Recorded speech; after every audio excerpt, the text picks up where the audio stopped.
Hey guys, welcome back to Sparks and Recreation. It's been 2 weeks since we bought this thing, and let's kind of go over what we've accomplished so far and the challenges that we've run into in trying to get it so it's running and driving.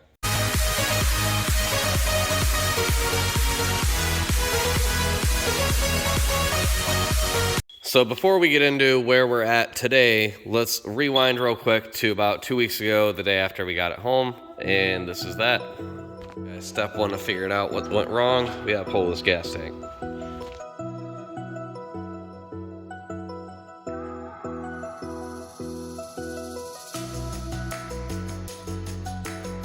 Look what color it turned this gas. It's like black. So obviously the little bit of contamination that was at the bottom was way worse than we thought. Alright, I'm gonna clean that out with some brake clean. Even after hitting it a couple times, it's still filthy. Look what it did to our fuel pump. Fuel pump looks like it's old as hell and it's clogged full. So we're gonna clean it out and get it running. Right, now that we got that cleaned up, we're going to drive everything back in, wire it up exactly how we had it. So we do one step at a time to figure out what it is that was actually the issue. Fuel system in the tank first, then the filter, then injectors.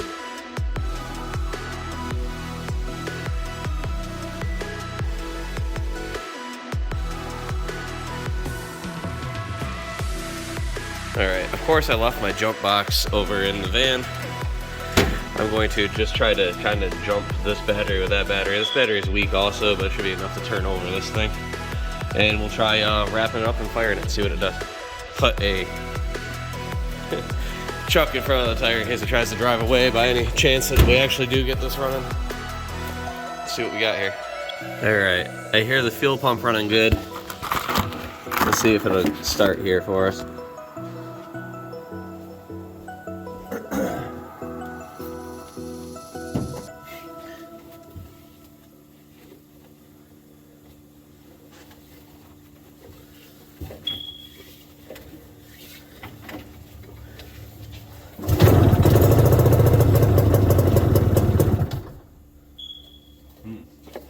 Almost.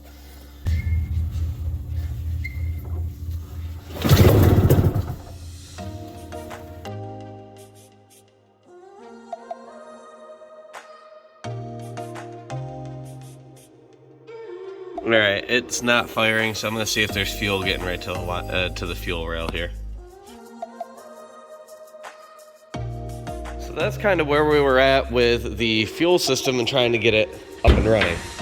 Obviously it's still not running today, so let's talk a little bit about what we have going on here.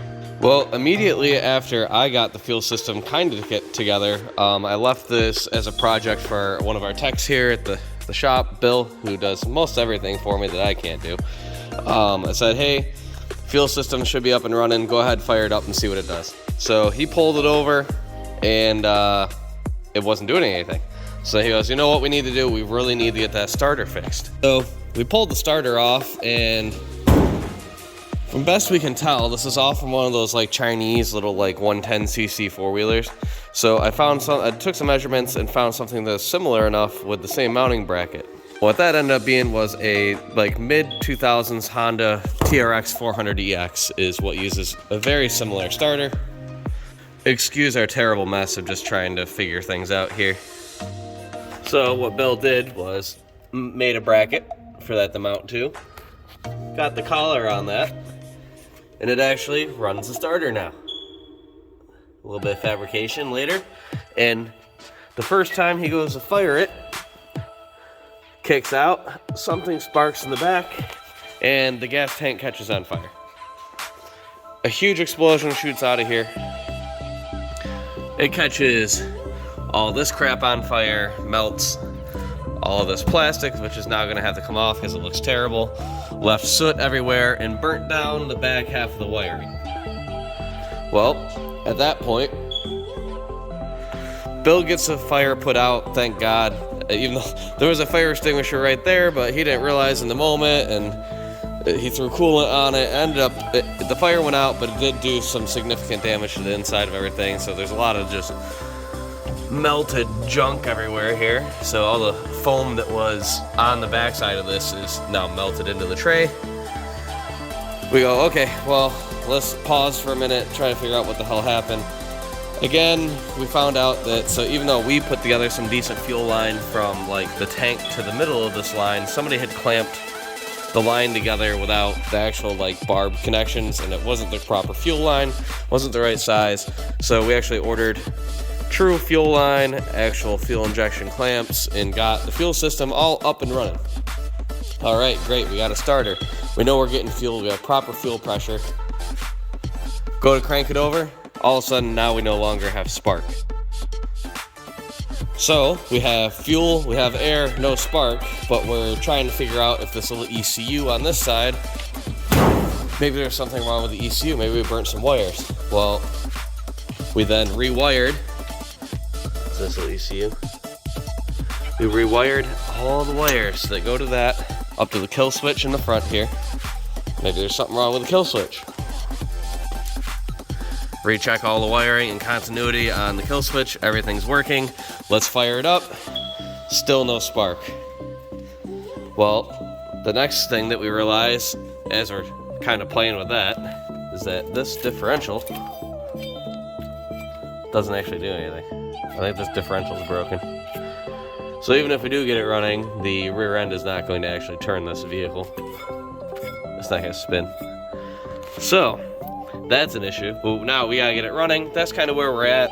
The shop's been super busy in the last 2 weeks. We've been doing motors and trannies, all sorts of crap. So our time has not really been focused on this other than some fabrication over a couple hours here and there.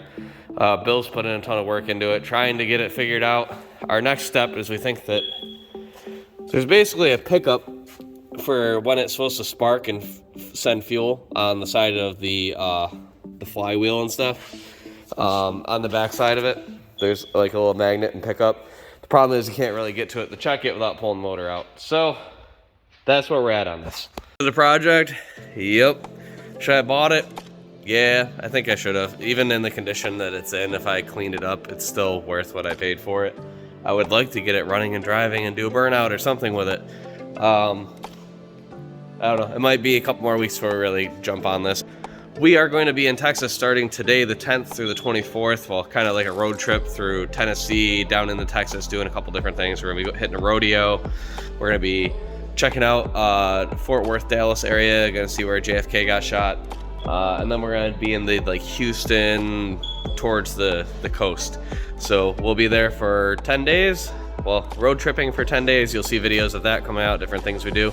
We will get back to this as soon as we're back. Hopefully Bill will have some time to kind of check some more wires and try to figure out what the hell's going on with this thing while we're gone. And then lastly, the other thing we have coming up is for the Enduro guys. I'm pretty sure that there's going to be one more Enduro at Skyline Speedway the end of November. So if that's the case, we're going to be trying to bring as many cars as possible. I know that me and Maggie want to do it. I'll see if my dad, my brother, Mike, Kyle, I don't know. We'll see who's involved, who wants to be involved, and see how many cars we can get out to that Enduro. Should be 100 laps. I think it pays like 500 or 1,000. I don't even care if it pays, honestly. Looking to do some racing. So quick channel update, quick update on this vehicle. Stupid Subaru, man. Subarus are something. Pain in the ass. I've got multiple people who have stopped in just with the door open while we're working on stuff going, hey, how much is that thing? So worst comes to worst, if I just give up on the thing, I'll give up on it and sell it. But I want to see it run. As long as it doesn't take too much investment, I don't have to fabricate the entire thing and rebuild it from scratch, then I think that we're going to fix it. Thanks, guys. See ya.